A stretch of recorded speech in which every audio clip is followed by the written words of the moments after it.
Ginincang sang maweh gandrung ong sabarang katulute non ukir moyak mayik saking tlas baliwur lumares sang gandrung ing waladalah. Sapa iki wong bagus warnane mlakune milang-miling dialing-ilingi ayang-ayangane takon marang aku bali takon sapa kang dadar waladalah takon marang aku iki Prabu Kusumadewa kang dadaranku Kusumadewa ya sapa kang dadi kasihmu Gus takon marang aku Janaka kang dadi kasih kowe Kusumadewa bakal menyang endi kang dadi sediam oh aku bakal goleki ana ngendi papan durunge iku Semar Badranaya yen wis ketemu bakal nduk apake bakal tak pateni kok kira iki gonjang ganjing langit kelap-kelap katon reginincang sang maweh gandrung ing iso sira mati marang Kakang Semar Badrana ing sadurunge morage langkawana kunarpaning Janaka. Oh, sida mati dening aku.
Cocok.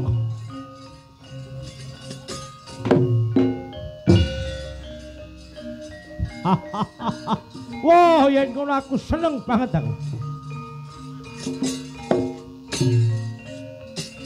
Wah. Waduh, waduh. Wah. Aduh ya. Wah. Wah.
Wah, waduh.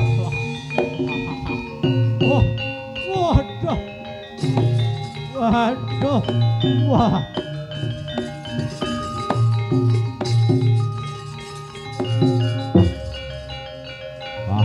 Hamuk.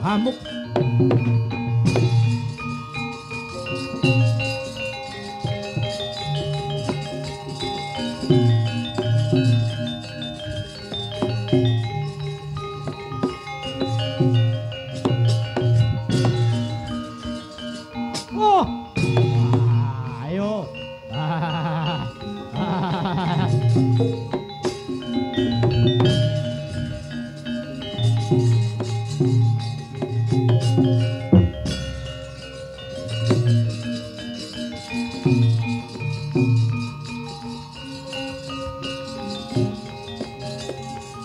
Hei, hamuk.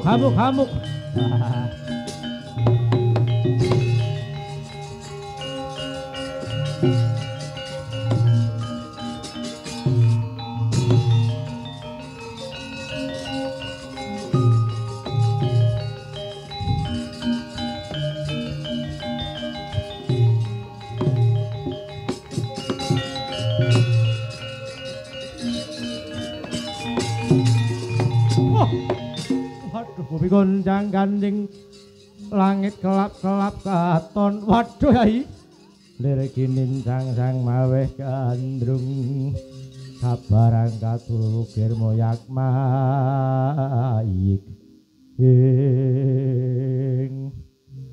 esok-esok kok njur numbus bentus sih wonten napa kok Prabu wah aja maidu pun kakang iki mau katemben wae kataman wujuding pengabaran saka pendhita kang denarani Sangkara Dewa.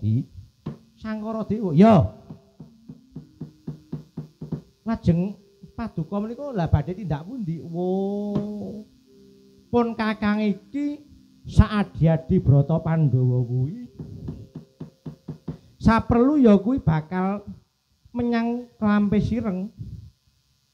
Kang perlune ya kuwi sabiyantu marang Kakang Semar Badranaya anggone bakal mbangun desa ngono di nanging banjur pun Kakang ketemu marang barisan sagelar sepapan saka negara Ngawiyat kang momor nyawiji karo para Kurawa pun Kakang den tamani gelap ngampar satemah kendang kapracundang tumiba oning pangkonmu Yai Prabu Kresna. Oh ngoten ya cobi tak ningali mriku. Oh, lah nika senes musuh ndika kok Kang. Lah, mula kuwi prayogane piye Yai? Pun monggo. Sawetawis lerem, sawetawis monggo kula dherekaken tindak dhateng Klampis Ireng. Ayo, tak dherekke di.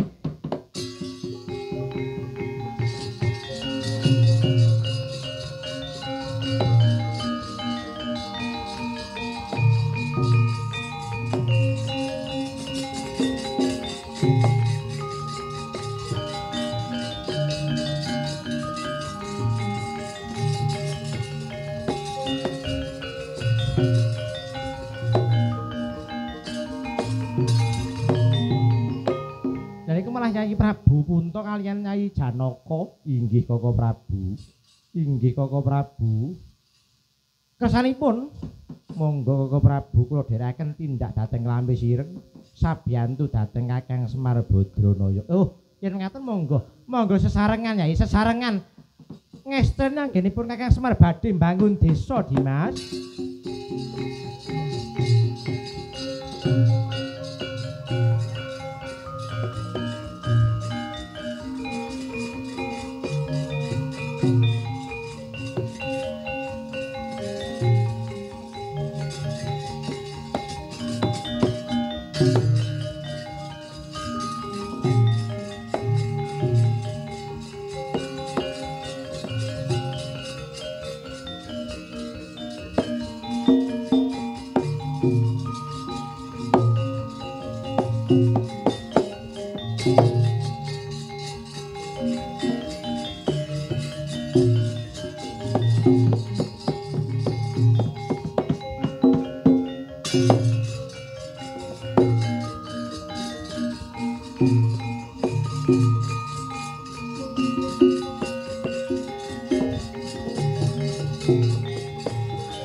Karasa madangi jagat duk mungup-mungup paning sapucak ing wukir merbabak bang sumirat rasa rating surya nampek mega lan gunung-gunung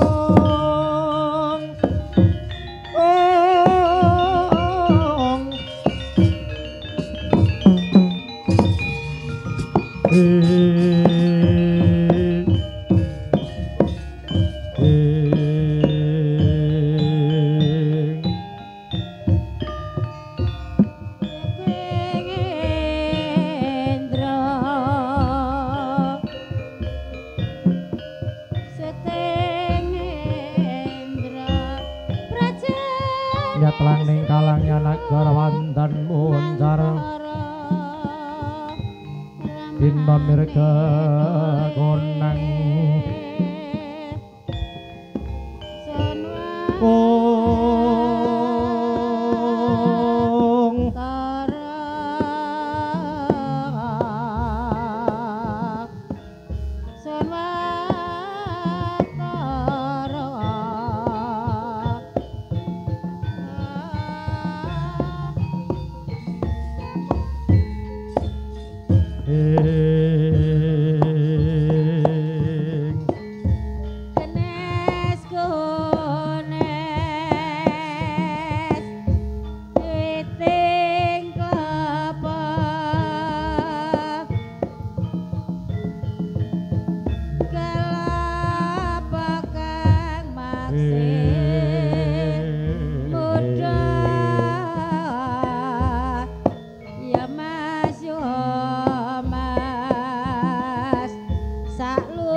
bayangan bayem-bayayat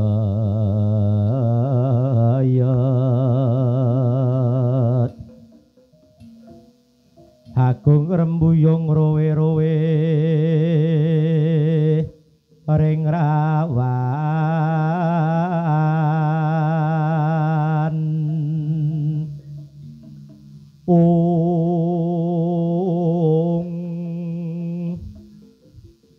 tara taru turi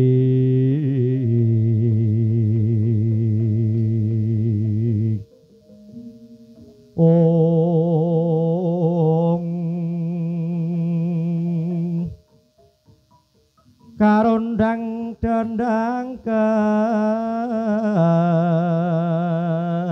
dondong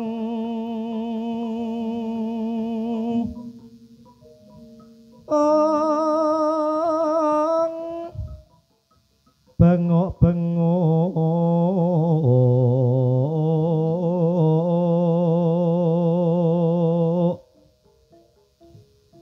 bengok-bengok mangok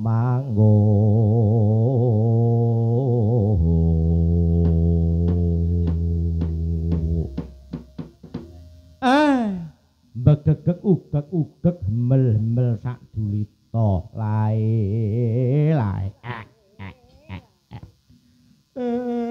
kadingare ndara nika sami prapta mriki terus diwalik lepok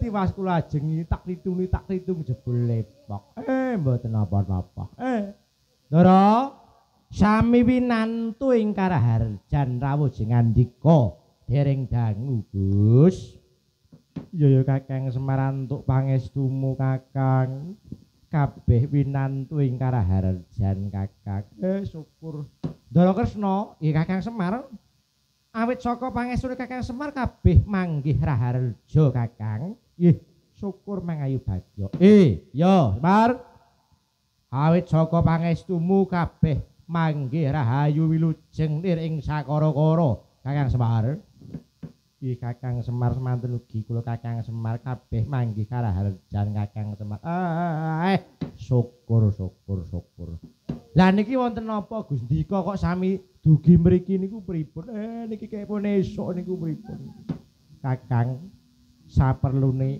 ora ana pangarsa kang bakal nigakake marang kawulane ora ana pemimpin kang bakal nigakake marang para masyarakate jagat wis kebrebeken anggen Kakang Semar bakal mbangun desa mula aku mangerteni yen Kakang Semar bakal nggunakake wujuding pusaka piranti kanggo nyampurnakake nggone mbangun desa Kakang inggih haning niku Blaka Suta Blak Kotang terus terang badhe matur niku mboten wantun Gus ora dadi ngopo Kakang sabab wis dadi kewajibane para pangarsa kudu ngayomi marang kawulane Kakang ora sandadak kesuwen merku dina iki marage tampanana wujuding pusaka iki Kakang Semar kanggo maloyakake anggonmu bakal mbangun desa supaya sampurna Kakang Semar inggih Ndra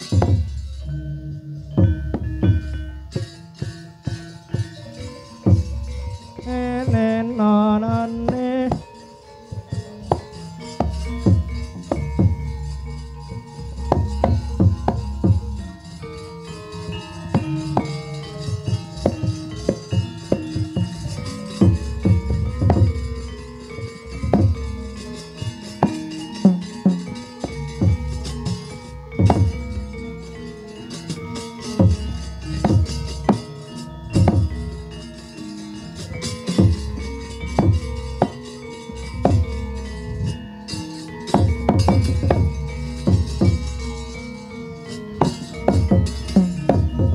asri rengganing gunung tertaning balumbang bening sekar jinambaran mawur kang sari-sari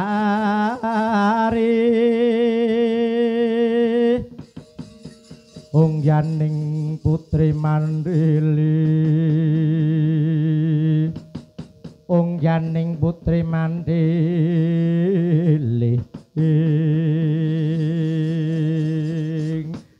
mak gregel rasane ati kula Gus dewe wis mundi wujuding Jamos Kalimasada Sanjata Cakra miwah Sanjata Nanggala nika lajeng kados pundi Den Morage Kakang Semar wiwita nanggonmu bakal mbangun desa aku lan kabeh para kadang-kadang Brata Pandhawa bakal nyekseni anggonmu bakal mbangun desa inggih sendika ngestaken dawuh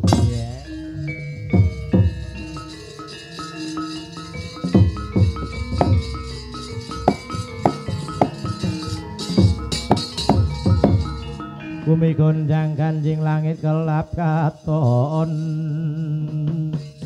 lir kinincang sang maweh gandrung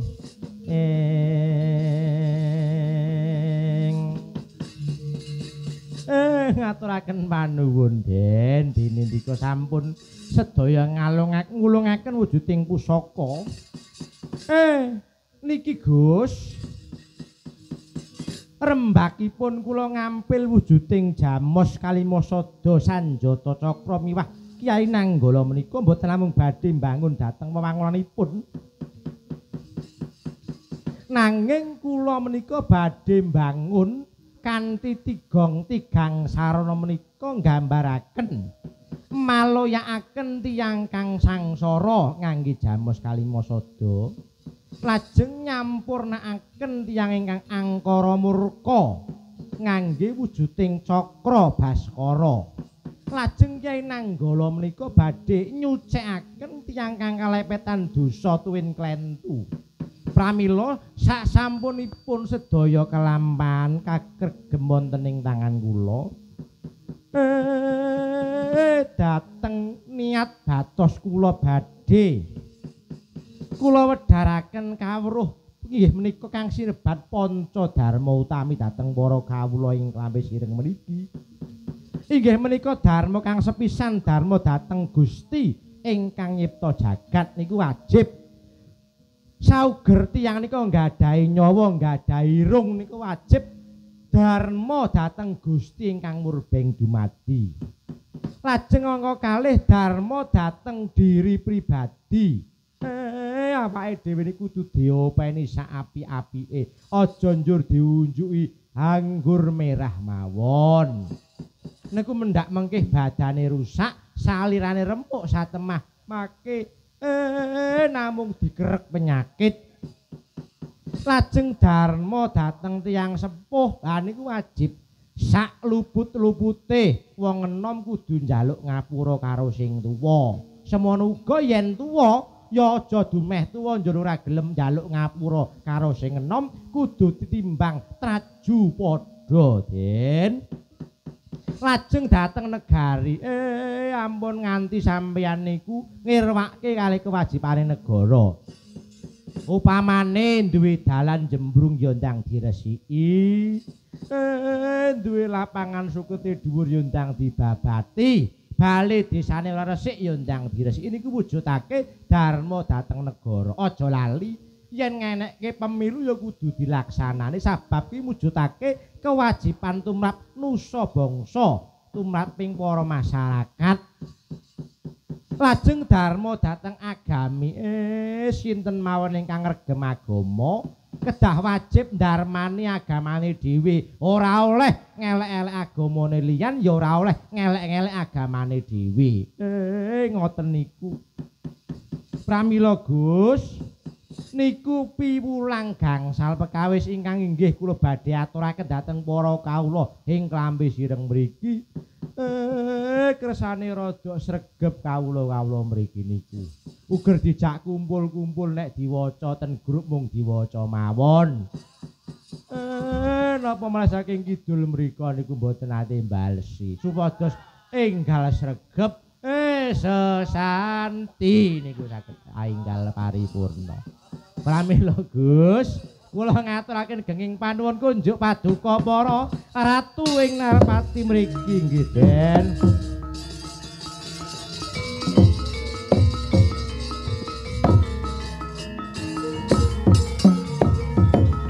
Tilali saya katriya Triasmara marang risang kadirate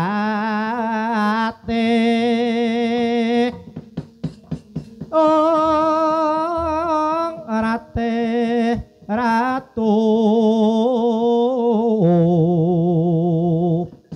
ratune wong cakra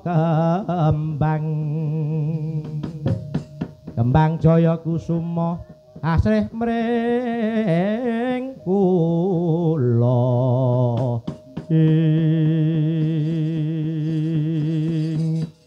oh lah nika kok njaba geger-geger ya Petruk garing Bagong tandang ana wong njaba sing geger kae lho Le.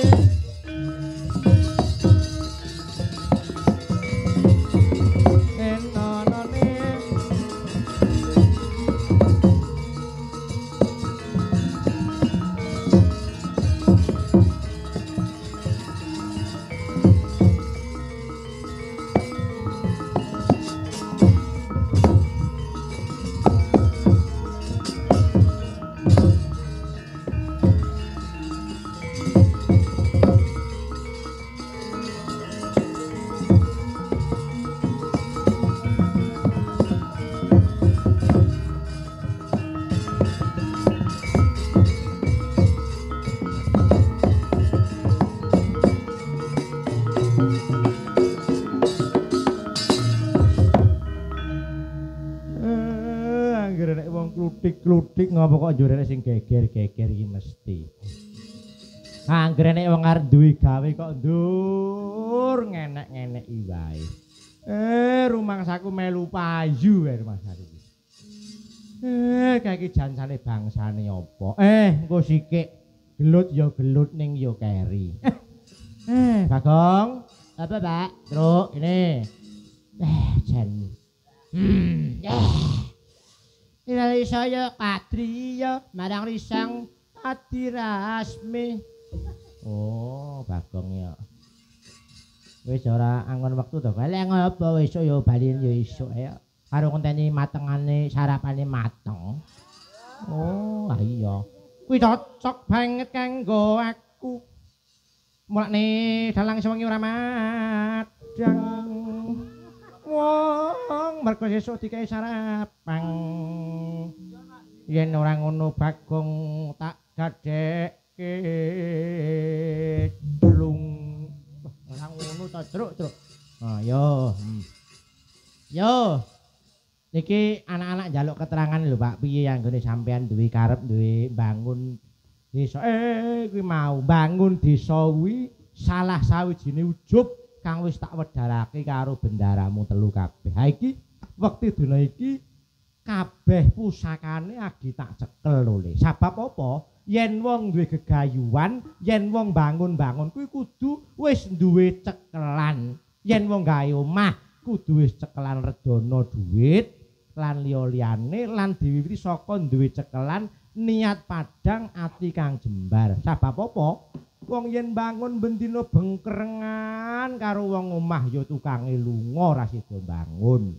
Mulane kudu digawani wujuding jamos kalimasada supaya dienggo catetan, dienggo pengeling-eling yen kabeh ki ora iso mung diawang-awang. Ngono. Iya. Banjur ana meneh wujuding nenggala. Kuwi supaya kanggo bakoh-bakoh lan ngresiki reget kang dumadya ning Banjar Pekarangan kene. Ngono. Lah bedane karo cakra apa, Mir?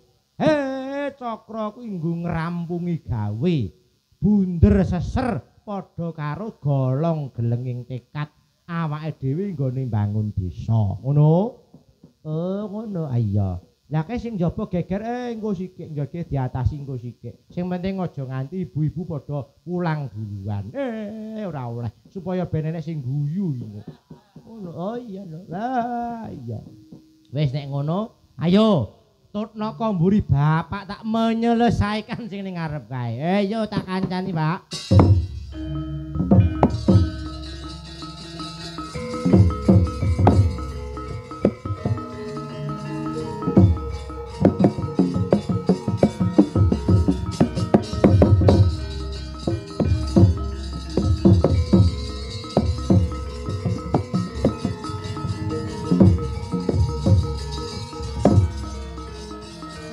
Hamuk Suramrata Jayamrata timbangna tanana mondha.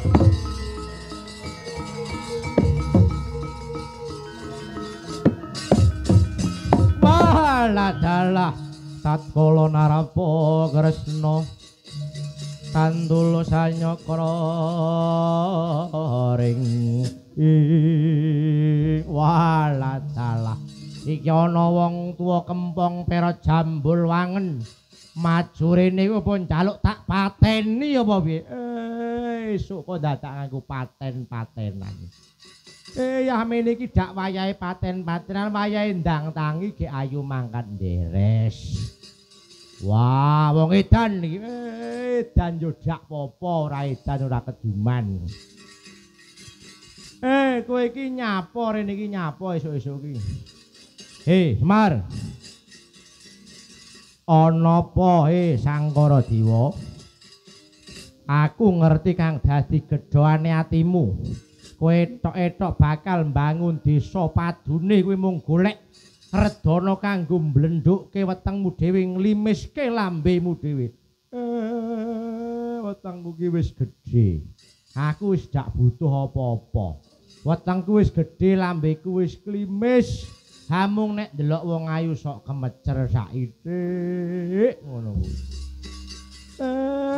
Aku ki nek delok wong ayu ki njur kemecer saithik kelingan karo sing nyaron. Kok dak entuk-entuk ki ana masalah apa? Wah, ora peduli, ayo. Mora waktu dina ki mapal tak bekakak, tak panggang dina panggange sesuk ning Pranjat kono golek panggangan. Aja neng kene, aja neng kene. Wah, rika takon mati dening aku wis bar.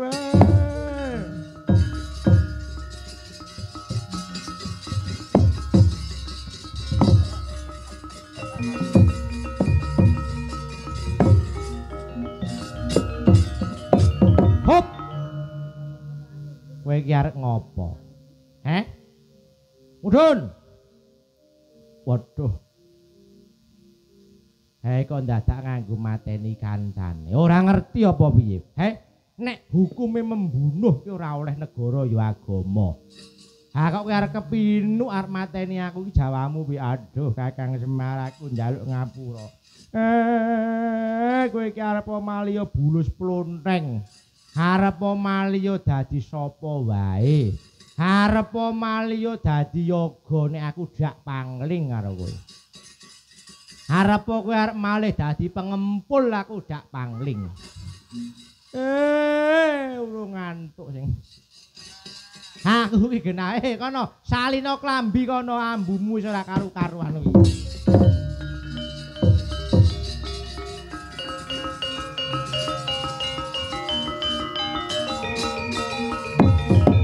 Waduh Kakang Semar. Ulun njaluk pangapura Kakang dene wis wanuh-wani nggodha marang Kakang Semar Badranaya. Alah seprana seprene kok njur ganggu wae.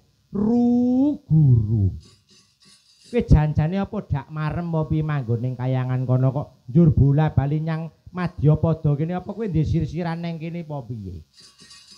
Adak Lupiya kuwi njur setelanmu karo Durga kok saiki ora tau ketok ki nang ndi Durgane. Durgamu kok ora tok gawa. Kakang Semar ulun nyuwun pangaksama Kakang Semar dene wis keladuk wani ganggu gawe marang Kakang Semar. Alah. Mbok wong ya dieling to guru. Dieling-eling aja sok ganggu gawe karo liyan. Sabab apa? Wong yen wis diganggu gawe kuwi ya lamun ora lara atine. Yen nganti lara atine sak umur urip ora bakal dinehi pangapura. Dosamu ora bakal kapus, Guru. Sabab menungso ing alam donya iki isine mung loro, becik karo ala, luput lan lali liya-liyane kuwi sandangane menungso. Apes murka lali kuwi gaweane menungso, sandane menungso. Ora ana menungso iki sing apik, sing becik, suci. Ora tau nglakoni kleru iki ora ana, Guru. Iya ya Kakang Semar. Sepisan malih ulun nyuwun pangapura. Njaluk ngapura ya njaluk ngapura. Ra ninggal-ningali korong 200 to, Guru. Ulun ora bisa wujuding redana arta, Kakang. Dewa ki ora duwe dhuwit. Aku ngerti wong loro abang tok seselke nggon kendang mau. Mosok dak tok tinggalke aku. Kakang Semar aja dadak blawaran wektu dina iki apa kang bisa ndak bantu maragi aturna marang ulun Kakang. Iya. Yen ngono aku njaluk hadiah saka kayangan. Gane wis ganggu. Joglo kayangan tokno rene ben ketok nggonku mbangun desa. Ya Kakang Semar Nemara gentenono Kakang Semar.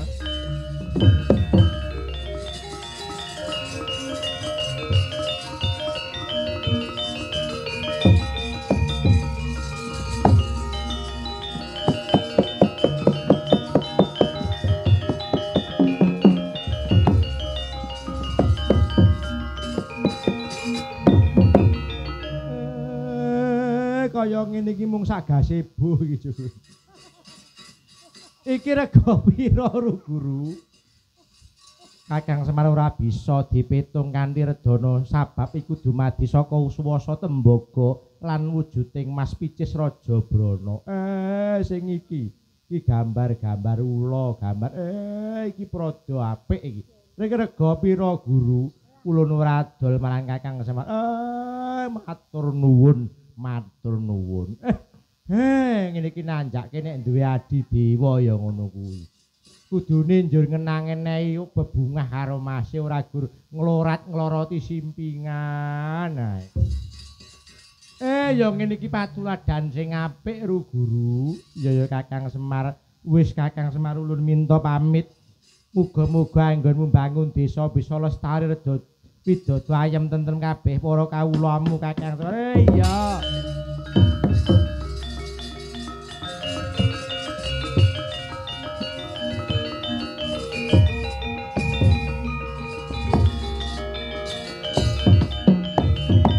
Sike sadurunge kowe mulih aku pesen karo kowe ya. Ana apa Kakang Semar? Mbok menawa iji ana klek-klek Blajur Barat lan liya-liyane balamu mau, Sangkara Dewa Kusuma Dewa lan liya-liyane kamu, tak sawang gawa bangsane Jimpi Prayangan klek-klek Blajur Barat. Kono ndang ulihna kono. Aku arep balik ke sedulurku papat mang sore, Guru. Ya Kakang Semar yen mangkono aku minta pamit tambahing ya. Duga-duga digawa Guru.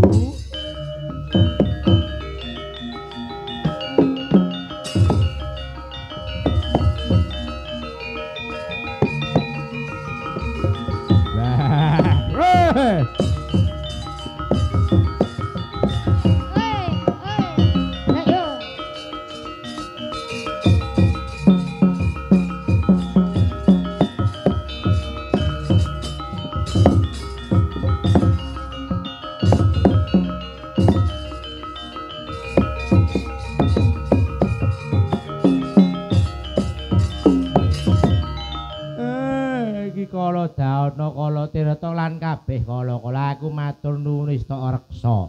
Satemah ana pepalang apa wae bisa bali slamet karang kadempelan klambi sireng kene mau. Iya Kakang Semar. Aku ya matur nuwun jene wis tok maringi wektu kanggo sabiyantu marang Kakang Semar. Iya.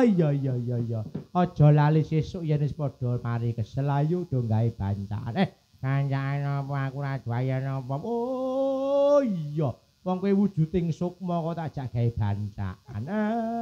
Syukur nek ngono malah ngirit. Wah iya ayo gendang mulih yo Kakang Semar yo selak ngantuk mataku. Tak kira apa mripat matamu dhewe. Kancane yo padha-padha ngantuk. Iya ayo gek bubar Kakang Semar. Engko sime. Aku matur nuwun karo kowe kabeh. Muga-muga amal bektimu bisa kanggo sangu nggonmu mlebu swarga ya. Iya Kakang Semar matur nuwun Kakang Semar.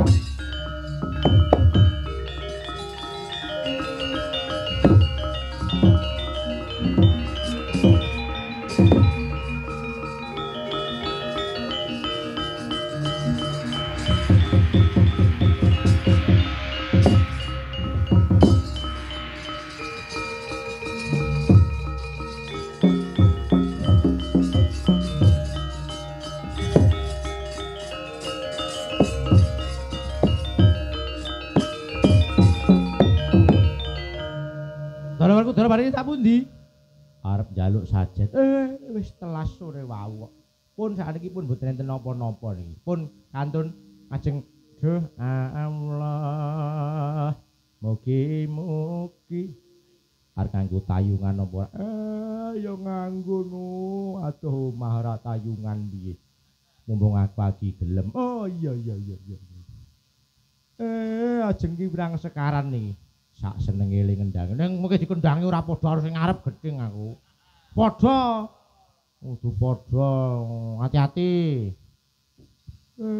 sing penting lu wis kelakon bangun desa muga-muga Gus piye muga-muga desa Sukamulya lan Bapak Imam tasah manggih kawilujengan bagas waras murah rejeki Allahumma amin kabeh keluarga saka Kang enom nganti Kang tuwa kabeh perangkat saka RT dumugi Pak Carik tansah manggih becik tansah nyanding iwak pitik mugi-mugi tansah tumindak Kang becik padha rejekine lumintu bagas waras sak anak rabi Allahumma amin pun kula Semar Semar saking tlatah Oku Timur nyuwun samudra pangaksami kathah klentak lentu kula anggen kula ngayahi wajib kula nyuwun ganggu samudra pangaksami akhirul halam wabillahi taufik wal hidayah wassalamualaikum warahmatullahi wabarakatuh.